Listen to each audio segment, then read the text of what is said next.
Hey guys, Kyle Studer, KyleStuder.com. I'm a retirement planner. I'm going to take a few moments to talk with you about our strategy, the basis of our retirement planning, what I would call the foundation, which the most sturdy foundation throughout your retirement years is income, guaranteed income to be more specific.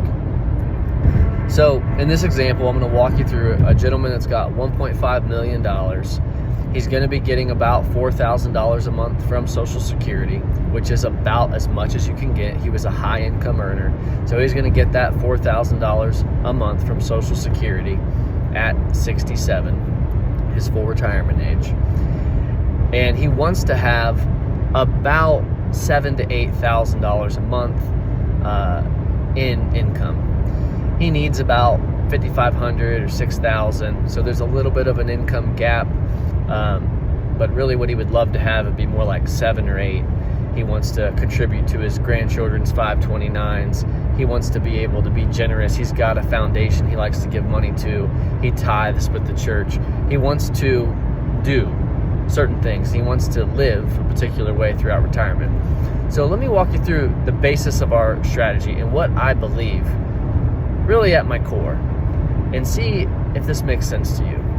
So $1.5 million, he's expecting $4,000 a month from Social Security. He needs $7,000 to $8,000. So what we would look at is how much of your $1.5 million do we need to carve off?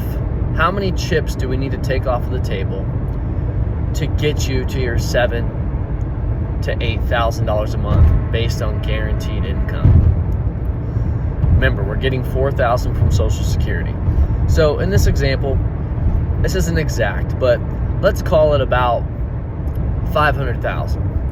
About 33% of what this gentleman's got, 1/3, we would take that, create a tranche of income with a personal pension for he and his wife, and that would get them to their $7,000 to $8,000 a month. That would give them an additional $3,000 to $4,000 a month. That $500,000 that we carved off from his 401k, let's say. We're there. That's based on guaranteed income sources. Now, what prevents people from doing this?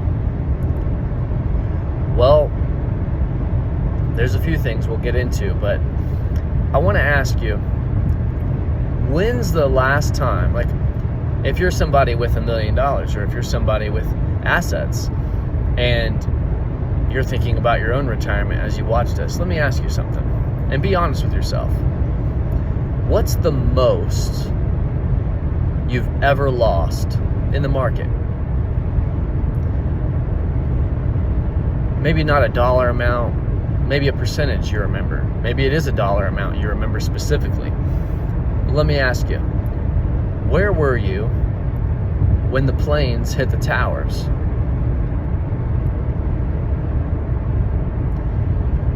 Where were you in 2008 when we had an unprecedented event? The housing market just tumbled. Banks are giving bad loans. Everybody's losing their home. Insanity. What about 2019 when they mandated you to stay home? You can't go to work. You can't go to church. You must stay home. There's a virus going around. We don't know how to handle this. COVID-19, a black swan event. Where were you when they issued that order to stay home? Now, what did these 3 events do to the market? What did they do to the stock market? How was your retirement money affected? Now, let me add some context. If you're listening to this and you're 40 years old, it doesn't matter. You're fine. You're doing retirement accumulation, the accumulation phase. It's a long-term game. I'm 35 years old. I want the market to go up and up and up and up, of course, but I know it won't. And when it doesn't, I'm not going to freak out. I'm just going to continue to invest over the long haul. My only bet is that the American economy will grow. That's all that has to happen over time for my retirement dollars to grow. And it's done that repeatedly, year after year, for the entire history of America. The market has always gone up over time. So if you're 40 years old, these events don't affect your retirement too much. Now, where it really can affect you, and why I'm making this video is to kind of talk some sense into you and to give you some perspective. Because if you're 62 years old, and what was the biggest loss you've ever experienced? Was it 30%? Was it 43%? Was it 27%? You take a hit like that a few years from retirement, you're not going to make it back. I'm sorry to tell you, you won't make it back. So let me ask you, in this example, we got a gentleman with $1.5 million. He won $7,000 to $8,000 a month. We show him, hey, carve off 1/3 of what you've accumulated during your accumulation phase, which we would say is, about 30 to 60. If you divide your life into thirds, 0 to 30, 30 to 60, 60 to 90. 30 to 60 is where you're going to accumulate most of your wealth. That's the accumulation phase. The latter third of your life, you shouldn't be trying to accumulate in an unwise way. One thing we like to follow is the prudent person rule. We ask, what would a prudent person do? So let me ask you, the guy right here I'm talking about, the couple with $1.5 million, we show them how to carve off 1/3 of that, take $500,000, create a personal pension. This will pay for the rest of your life, John, and if you die, it'll continue to pay for the rest of Susan's life. And if Susan dies, it'll continue to pay for the rest of your life, John. He dies, she gets it. She dies, he gets it. Both die. The children get the balance plus any interest in the account. Guaranteed income source for the rest of your life. You cannot outlive it. Even if the principal's spent down to 0, it will continue to pay you. So if you live to be 97 years old, you will never be without that monthly income stream. Now, in this scenario, we're carving off 1/3. We're still leaving $1 million in the market. If the market cooperates, like every advisor who's investing your money would love for you to believe, because they're charging you a percentage each year to manage your funds. So if the market does cooperate and you have that $1 million still in the market, every 7 to 10 years, your money will double. If it cooperates, fantastic. But what if it doesn't? Let's go back to those 3 events I mentioned. Looking back, if you're being sincere, if you're still here watching this video, if you're being honest with yourself, looking back, if you're a 65-year-old person and you're looking back on those events I mentioned, 2001, the planes hit the towers, the mortgage crisis, COVID-19. If we're looking back on those events, be honest with yourself. Is there any way that you could have prevented that? Could you have seen that coming and shifted your money, put it in a cash position? Is there any way possible that you could have done anything better than what you did? I'm asking you, was it your fault that you lost money? Should you have seen that coming? Should your advisor have seen that coming? Does any advisor see these types of things coming? The answer is no. So here's my question. If you're the couple with $1.5 million and you're in your early 60s, or you're approaching retirement, or you just retired, are you going to see the next collapse coming? The answer is no. The answer is no. Nobody sees it coming. So let me ask you something. If I met with a couple that's got 1.5 million, they tell me they need 7,000 to 8,000 a month, but they want 7,000 to 8,000 a month. I show them how to do it by carving off 1/3 of their account, and when adding their Social Security income to this personal pension, we get them to their goal based on guaranteed minimum contractual guarantees. They will never ever fret about not having enough money each month ever again. Is that what the prudent person would do? Doesn't that make sense?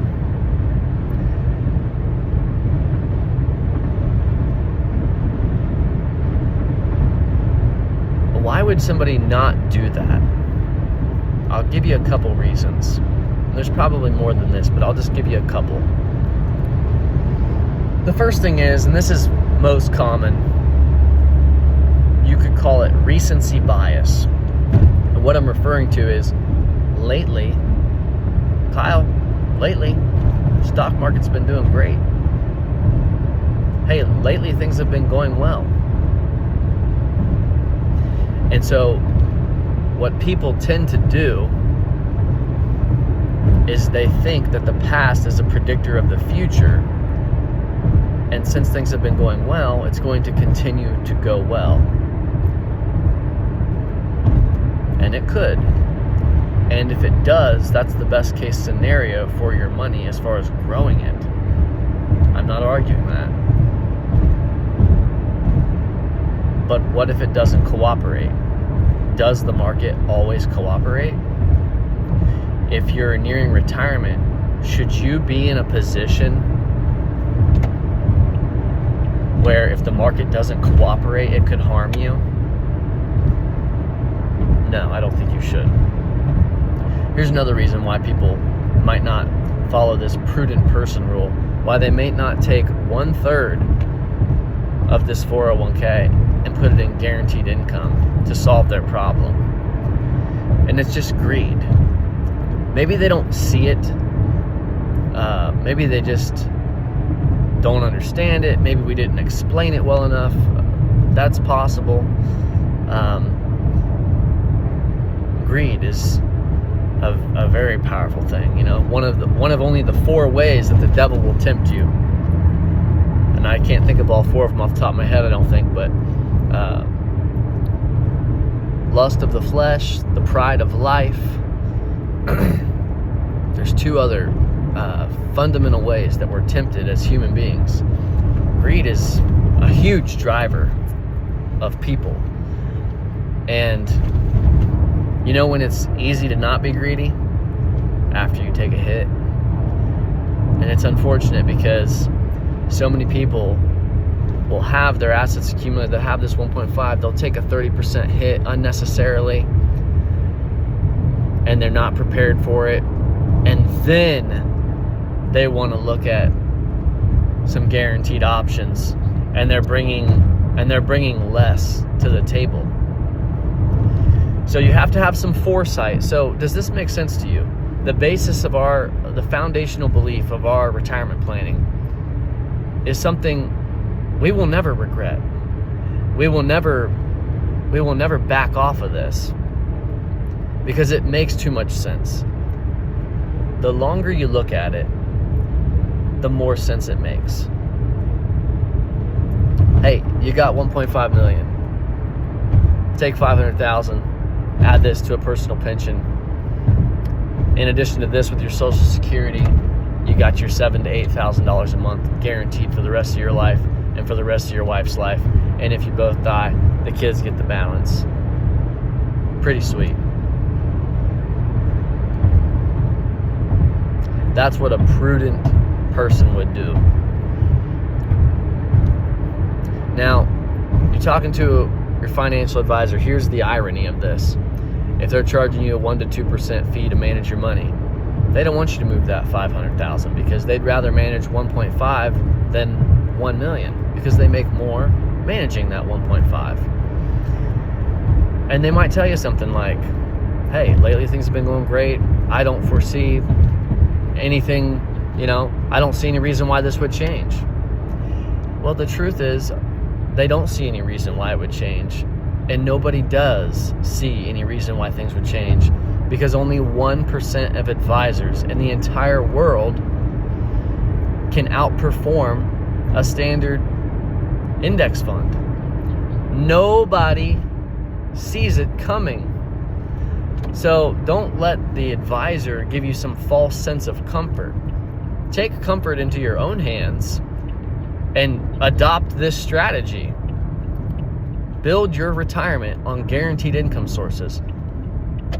Otherwise, you could be the client that worked very, very hard and saved and invested very, very diligently all the way to the end of the race, the last quarter of a mile,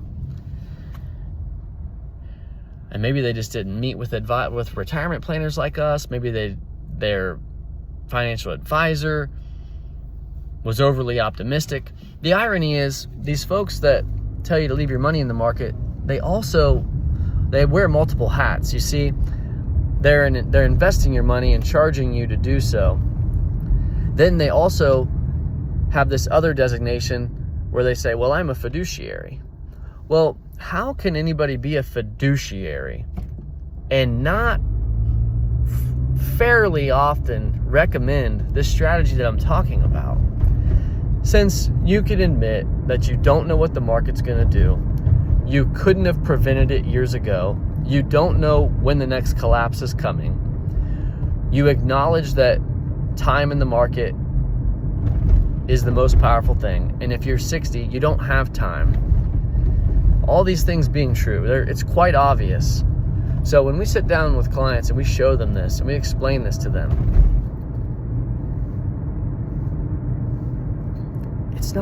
it's not rocket science. The best foundation for your retirement is guaranteed income sources. You don't need to take all of your money and put it into a pension. You don't have to do that. We just want to get you to where you want to be or where you would love to be. And then when you have that $8,000 a month, whatever it is you would love to have, when you have that monthly income that you would love to have, whatever is left in your retirement accounts, it could be 10 million, it could be 5, it could be 300,000. Everybody's situation is different. Then you can weather the storm because you have shored up the foundation. You've built your retirement on rock. Guarantees. The market is not guaranteed, and you're leaving yourself at risk. And literally, this couple with 1.5 million, who only needs 7,000 to 8,000 a month, literally the only two things that could destroy their retirement is major loss in the market and getting sick. One of those two things you can control. Follow the prudent person rule. If this logic makes sense to you, go to kylestuder.com. Let's have a discovery call, 15-minute conversation, where we see if this makes sense for you. So you can follow us for more retirement planning tips and strategies on YouTube, Kyle Studer Retirement Planning, kylestuder.com. I hope that this has been informative, and I hope that it resonates with some people, because I see so many people taking so much risk unnecessarily. So the last thing I leave you with is two things. One, risk is for people trying to get where this couple already is. They've got the 1.5 million. Risk is for people trying to get to the 1.5 million. When this couple comes in with 1.5, we take off 500,000, create a pension for them. We get them to their income, their desired income for the rest of their life. Why wouldn't they do it? My question would be, why would you put yourself in harm's way when you don't need to? This couple does not need all of their money in the market. They don't need to do that. So if you're going to be a prudent person, I would consider our strategy, consider adopting it.